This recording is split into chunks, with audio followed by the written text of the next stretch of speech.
পাশাপাশি তাদের আর্থিক সচ্ছলতার কারণে দান সাদাকা করে, হজ করে, ওমরা করে, জিহাদে আল্লাহর পথে টাকা ব্যয় করে, তারা বিভিন্ন ভাবে যে আর্থিক ইবাদত করে, আমরা তো গরিব এবং অভাবী হওয়ার কারণে এই সওয়াবগুলো পাই না। তাহলে আমরা তো পিছিয়ে পড়তেছি, আমরা কিভাবে তাদেরকে ধরতে পারি? সাহাবীদের কম্পিটিশন ছিল আমলের কম্পিটিশন। তারা আমাদের মতো দুনিয়াদারিতার কম্পিটিশন করতেন না।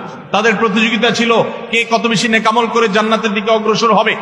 তো সাহাবীদের এই কথা শুনে প্রিয় নবী সাল্লাল্লাহু আলাইহি সাল্লাম তাদেরকে এই আমলটা শিক্ষা দিয়েছেন এবং বলেছেন, যে ব্যক্তি 5 ওয়াক্ত নামাজের পর 33 বার সুবহানাল্লাহ, 33 বার আলহামদুলিল্লাহ এবং 33 বার আল্লাহু আকবার পড়বে, আল্লাহ রাব্বুল আলামিন ওই ব্যক্তিকে, হজকারী ব্যক্তিরা হজ করে যে সওয়াব লাভ করেন, আল্লাহ তাআলা এই ব্যক্তিকে সেরকম সওয়াব দান করবেন।